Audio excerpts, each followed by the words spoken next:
ഇറാനിൽ വീണ്ടും യുഎസിന്റെ വലിയ ആക്രമണം ഉണ്ടാകുന്നു. ഒരു ഇടവേളയ്ക്ക് ശേഷമാണ് യുഎസ് വീണ്ടും ഇറാനെ ആക്രമിക്കുന്നത്. തെക്കൻ നഗരമായ ബന്ദർ അബ്ബാസിലും ഖേഷം ദ്വീപിലുമാണ് ഇപ്പോൾ ആക്രമണം നടത്തിയിരിക്കുന്നത്. നിരവധി സ്ഫോടനങ്ങൾ ഈ മേഖലകളിൽ ഉണ്ടായി എന്നുള്ള ഏറ്റവും പ്രധാനപ്പെട്ട വിവരങ്ങൾ കൂടി ലഭ്യമാകുന്നുണ്ട്. 2 ജലസംഭരണശാലകളും തകർത്തു. ഹോർമുസിൽ തങ്ങളുടെ അപ്പാച്ചെ ഹെലികോപ്റ്റർ തകർത്തതിനുള്ള മറുപടി എന്നാണ് US പ്രസിഡന്റ് ട്രംപിന്റെ വിശദീകരണം. ഇറാന് നേരെയുള്ള ആക്രമണത്തിൽ മറുപടി നൽകാതിരിക്കില്ലെന്ന് വിദേശകാര്യമന്ത്രി അബ്ബാസ് അരക്ചി മുന്നറിയിപ്പ് നൽകിയിട്ടുണ്ട്. ജീവൻ വേണമെങ്കിൽ മേഖലയിൽ നിന്ന് പുറത്തു പോകണമെന്നും നിർദ്ദേശമുണ്ട്. അങ്ങനെ വീണ്ടും സംഘർഷം രൂക്ഷമാവുകയാണ് ഈ മേഖലയിൽ. കഴിഞ്ഞ കുറേ ദിവസങ്ങളായി അമേരിക്ക ഇറാന്റെ ആക്രമണങ്ങളിൽ നിന്ന് വിട്ടുനിൽക്കുകയായിരുന്നു. അജയ് സുധാ ബിജു വിവരങ്ങൾ പങ്കുവെക്കും. അജയ്, നേരത്തെ പറഞ്ഞതുപോലെ ഇന്നലെ നമ്മൾ കണ്ട വാർത്തകളും കാഴ്ചകളുമൊക്കെ ഇസ്രായേലിനെ ആക്രമണത്തിൽ നിന്ന് പിന്തിരിപ്പിക്കുന്ന ട്രംപിനെയാണ്. ട്രംപ് പറയുന്നത് ഒരു തരത്തിലും ആക്രമിക്കാൻ പോകരുത് എന്നായിരുന്നു. പക്ഷേ ഇപ്പോൾ കാര്യങ്ങൾ കീഴ്മേർ മറിഞ്ഞിരിക്കുന്നു. യഥാർത്ഥത്തിൽ ഹോർമുസിൽ സംഭവിച്ചത് ഇറാന്റെ ആക്രമണത്തിൽ തന്നെയാണോ ഈ അപ്പാച്ചെ ഹെലികോപ്റ്റർ തകർന്നത്, അതോ അമേരിക്കയുടെ മറ്റെന്തെങ്കിലും പുതിയ തന്ത്രമാണോ വീണ്ടും യുദ്ധമുഖം തുറക്കാൻ? നിലവിൽ ഇറാൻ ഈ ഒരു വാദത്തെ തള്ളിക്കളഞ്ഞിട്ടുണ്ട്. ഇറാൻ അല്ല ഈ ഹെലികോപ്റ്ററിന് നേരെ ആക്രമണം നടത്തിയതെന്നാണ് ഇപ്പോൾ നിലവിൽ ഇറാനിലുള്ള അധികൃതർ വ്യക്തമാക്കുന്ന കാര്യം. ഇറാന്റെ വിദേശകാര്യമന്ത്രിയായിട്ടുള്ള അബ്ബാസ് അരക്ചി ഈ വിഷയത്തിൽ പ്രതികരിച്ചിട്ടുണ്ട്. അബ്ബാസ് അരക്ചി വളരെ കടുത്ത ഭാഷയിൽ തന്നെയാണ് യുഎസിന് മറുപടി നൽകുന്നത്. അദ്ദേഹം പറയുന്നത് ഇറാന് നേരെയുള്ള ആക്രമണങ്ങൾക്ക് മറുപടി നൽകാതെ പോകില്ല എന്ന് തന്നെയാണ്. അബ്ബാസ് അരക്ചിയുടെ ഈ പരാമർശം വന്നതിന് ശേഷം ഇപ്പോൾ IRGCയുടെ ഭാഗത്ത് നിന്ന് ചില ആക്രമണങ്ങൾ നമുക്ക് അതിൻ്റെതായിട്ടുള്ള വിവരങ്ങൾ ലഭിക്കുന്നുണ്ട്. ഇറാന്റെ ഔദ്യോഗിക മീഡിയ തന്നെയാണ് ഇത്തരം ചില വിവരങ്ങൾ പുറത്തുവിട്ടിട്ടുള്ളത്. IRGC പറയുന്നത് അവർ യുഎസിന്റെ ഹോർമുസ് കടലിടുക്കിൽ സ്ഥിതി ചെയ്തിരുന്ന 5th ഫ്ലീറ്റിന് നേരെ ആക്രമണം നടത്തി എന്നാണ്. ഒരു ഡ്രോൺ ആക്രമണം വഴിയാണ് ഈ 5th ഫ്ലീറ്റിനെ നേരിട്ടതെന്നും IRGC അവർ പുറത്തിറക്കിയ പ്രസ്താവനയിൽ പറയുന്നുണ്ട്. ഇത് സത്യമാണെങ്കിൽ മേഖലയിലുള്ള സംഘർഷം അത് കൂടുതൽ സ്ഥലങ്ങളിലേക്ക് വ്യാപിക്കാനുള്ള സാധ്യതയുണ്ട്. കുറച്ചു മുൻപേ യുഎസിന്റെ സെൻട്രൽ കമാൻഡ് അവരുടെ എക്സ്പോസ്റ്റ് വഴി വ്യക്തമാക്കിയത് ഇറാന് നേരെയുള്ള യുഎസിന്റെ ആക്രമണങ്ങൾ നിലവിൽ പര്യവസാനിച്ചിരിക്കുന്നു എന്നാണ്.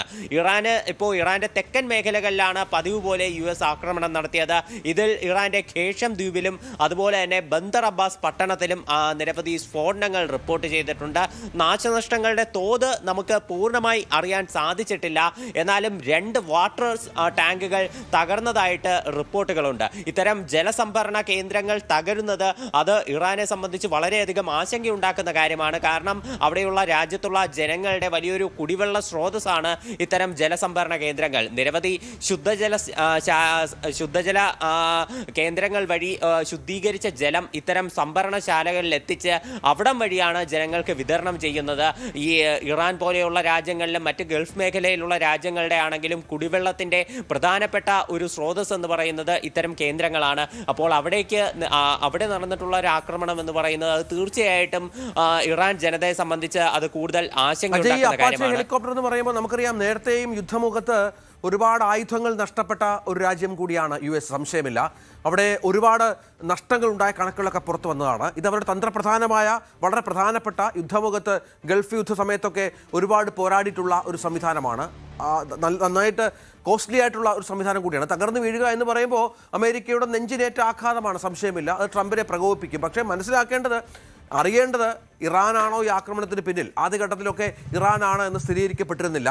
ഇറാനിലേക്ക് അമേരിക്കയുടെ സംശയം എങ്ങനെയാണ് എത്തിയത് ഹോർമുസിൽ?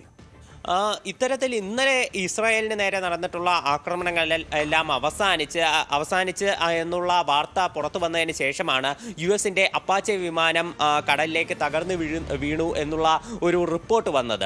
ഈ ഒരു റിപ്പോർട്ട് വന്ന് പക്ഷേ കുറച്ച് സമയത്തിന് ശേഷം തന്നെ ട്രംപ് ഈ വിഷയത്തിൽ പ്രതികരിച്ചിരുന്നു. ട്രംപ് പറഞ്ഞത് ഈ വിമാനത്തിലുണ്ടായിരുന്ന എല്ലാ സൈനിക ഉദ്യോഗസ്ഥരെയും രക്ഷിച്ചു എന്ന് തന്നെയാണ്. പക്ഷേ അപ്പോഴൊന്നും തന്നെ ഇറാനാണ് ഈ ആക്രമണത്തിന് പിന്നിലെന്ന് US ആരോപിച്ചിരുന്നില്ല. ഇന്ന് രാവിലെ പെട്ടെന്നാണ് ട്രംപിന്റെ ഭാഗത്ത് നിന്ന് ട്രൂ സോഷ്യൽ ഒരു പോസ്റ്റ് വരുന്നത്. അതിൽ ട്രംപ് അവകാശപ്പെട്ടത് തങ്ങളുടെ അപ്പാച്ചെ വിമാനം തകർത്തതിന് ഇറാന് കൃത്യമായിട്ടുള്ള മറുപടി US സെൻട്രൽ കമാൻഡ് നൽകി എന്നാണ്. അപ്പോൾ ആ ഒരു സമയത്ത് തന്നെയാണ് ഇറാനിൽ ആക്രമണങ്ങളും റിപ്പോർട്ട് ചെയ്തത്. പക്ഷേ ഇറാന്റെ ഡെപ്യൂട്ടി ഫോറിൻ മിനിസ്റ്റർ നിലവിൽ അൽ ജസീറയ്ക്ക് കൊടുത്തിട്ടുള്ള ഒരു അഭിമുഖത്തിൽ വ്യക്തമാക്കുന്നത് തങ്ങളല്ല, ഇറാനല്ല ഈ ആക്രമണത്തിന് പിന്നിൽ എന്നാണ്. ഇറാന്റെ വിദേശകാര്യമന്ത്രിയാണെങ്കിലും ഈ ഒരു വാദത്തെ, അതായത് അതായത് ഈ ഹെലികോപ്റ്റർ ആക്രമിച്ചത് ഇറാനാണ് എന്നുള്ള വാദത്തെ പൂർണ്ണമായിട്ടും തള്ളിക്കളഞ്ഞിട്ടുണ്ട്. അദ്ദേഹം വളരെ കടുത്ത ഭാഷയിൽ തന്നെ US നേരെ മുന്നറിയിപ്പുമായി രംഗത്തെത്തിയിട്ടുണ്ട്. അതായത് ഇറാന് നേരെ നടക്കുന്ന ആക്രമണങ്ങൾക്ക് മറുപടി കൊടുക്കാതെ പോകില്ല, അതുപോലെ US സൈനികർക്ക് സുരക്ഷിതരായി ഇരിക്കണമെങ്കിൽ എത്രയും വേഗം പശ്ചിമേഷ്യ വിട്ട് പുറത്തു പോകണം എന്നുള്ളൊരു നിർദ്ദേശം കൂടി അബ്ബാസ് അറക്ചിയുടെ ഭാഗത്ത് നിന്നുണ്ടാകുന്നുണ്ട്. എന്തായാലും ഇപ്പോൾ ആക്രമണങ്ങളെല്ലാം അവസാനിച്ച് ഒരു പരിസമാപ്തിയിലെത്തി എന്ന് തോന്നിയ ആ നിമിഷം US നടത്തിയ ആക്രമണം അത് തീർച്ചയായിട്ടും മേഖലയിൽ കൂടുതൽ സംഘർഷ സാധ്യതകളാണ് തുറന്നിടുന്നത്. പക്ഷേ ഇപ്പോഴും നമ്മൾ നോക്കുകയാണെങ്കിൽ ഈ ലെബനിലേക്കുള്ള ആക്രമണം ഇസ്രായേൽ അവസാനിപ്പിച്ചിട്ടില്ല എന്ന് നമുക്ക് കാണാനാകും. കഴിഞ്ഞ ദിവസം തെക്കൻ ലെബനനിൽ ഇസ്രായേൽ നടത്തിയ ആക്രമണത്തിൽ ഏതാണ്ട് 20ഓളം പേർ കൊല്ലപ്പെട്ടതായിട്ടുള്ള റിപ്പോർട്ടുകൾ ഇപ്പോൾ പുറത്തു വരുന്നുണ്ട്.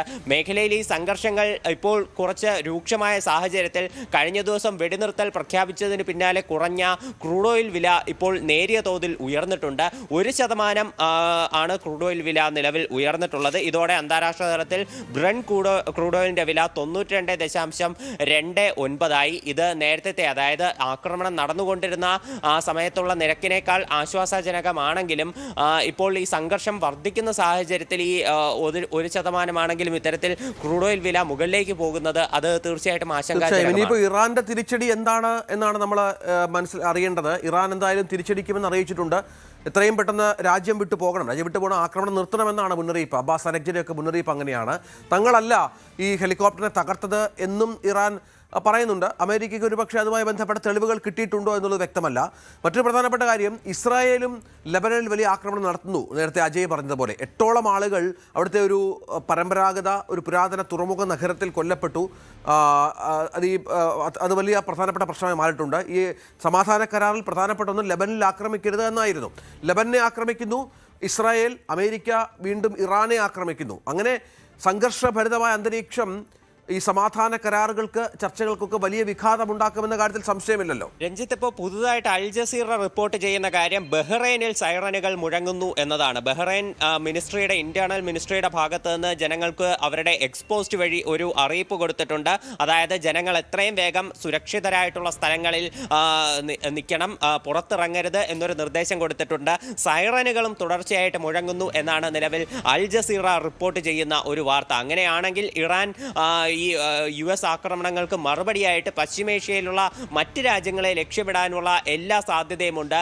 മുൻപ് എങ്ങനെയാണോ കുവൈറ്റിന് നേരെയും ബഹ്റൈന് നേരെയും ഇറാൻ ആക്രമണം നടത്തിയത്, സമാനമായിട്ടുള്ള രീതിയിൽ തന്നെയുള്ള ഒരു പ്രത്യാക്രമണം ഇറാനിൽ നിന്ന് പ്രതീക്ഷിക്കണം. ഇതിനു മുൻപേ US ഇത്തരത്തിൽ ഇറാന്റെ തെക്കൻ നഗരങ്ങളിൽ ആക്രമണം നടത്തിയ പശ്ചാത്തലത്തിലാണ് കുവൈറ്റിലേക്കും അതുപോലെ ബഹ്റൈനിലേക്കും ഇറാൻ മിസൈൽ വർഷം നടത്തിയത്. ഇപ്പോൾ ബഹ്റൈൻ ജനങ്ങൾക്കൊരു ജാഗ്രതാ നിർദ്ദേശം കൊടുത്തിട്ടുണ്ട്. സൈറനുകൾ മുഴക്കുന്നു. അപ്പോൾ എന്തെങ്കിലും തരത്തിലുള്ള മിസൈൽ ആക്രമണമോ അല്ലെങ്കിൽ ഡ്രോൺ ആക്രമണമോ അവർ ഇന്റർസെപ്റ്റ് ചെയ്തിട്ടുണ്ടോ എന്നുള്ള വിവരങ്ങൾ ഇനി പുറത്തു വരേണ്ടതുണ്ട്. എന്തായാലും നിലവിലെ വാർത്ത അവിടെ ഒരു ജാഗ്രതാ നിർദ്ദേശം നൽകിയിട്ടുണ്ട് എന്ന് തന്നെയാണ്. ഇപ്പോൾ ഇറാന്റെ ഭാഗത്ത് നിന്ന് വരുന്ന ഒരു വിവരം എന്ന് പറയുന്നത് IRGCയുടെ ഭാഗത്ത് നിന്നുള്ള ഒരു ക്ലെയിമാണ്. അവർ പുറത്തുവിട്ടിട്ടുള്ള ഒരു പത്രക്കുറിപ്പിൽ പറയുന്നത് US-ന്റെ 5th ഫ്ലീറ്റിനെ അറ്റാക്ക് ചെയ്തു എന്നാണ്. അത് ഇറാന്റെ തെക്കൻ നഗരങ്ങളിൽ നടത്തിയിട്ടുള്ള ആക്രമണങ്ങൾക്ക് പ്രത്യാക്രമണമായിട്ടാണ് ഈ 5th ഫ്ലീറ്റിനെ ആക്രമിച്ചതെന്നും IRGC വ്യക്തമാക്കുന്നു. ബഹ്റൈനിൽ സൈറനുകൾ മുഴങ്ങുന്നു എന്ന് തന്നെയാണ്. സ്വാഭാവികമായും നേരത്തെയൊക്കെ ഉള്ളതുപോലെ അമേരിക്ക ഇത്തരത്തിൽ ഇറാനെ ആക്രമിക്കുമ്പോൾ അവരുടെ തിരിച്ചടി ഗൾഫ് രാജ്യങ്ങളിലേക്കാണ്. ബഹ്റൈനും കുവൈറ്റും ഒക്കെയാണ് അതിൻ്റെ തിക്തഫലങ്ങൾ അനുഭവിക്കുന്നത്. ഏറ്റവും പുതിയ വിവരം അതുതന്നെയാണ്. ബഹ്റൈനിൽ സൈറനുകൾ മുഴങ്ങുന്നു. ഒരു പക്ഷേ ബഹ്റൈനിലെ ഇറാൻ ആക്രമിക്കാൻ തുനിയുന്നോ അല്ലെങ്കിൽ ആക്രമണം നടത്തിയോ എന്ന കാര്യത്തിലൊക്കെ വ്യക്തത വരേണ്ടതുണ്ട്. തിരിച്ചടി ഉണ്ടാകുമെന്ന് തന്നെയാണ് ഇറാൻ വ്യക്തമാക്കിയിരിക്കുന്നത്. വരും മണിക്കൂറുകളിൽ സാഹചര്യങ്ങൾ സംഘർഷഭരിതമാകും എന്ന കാര്യത്തിൽ സംശയമില്ല.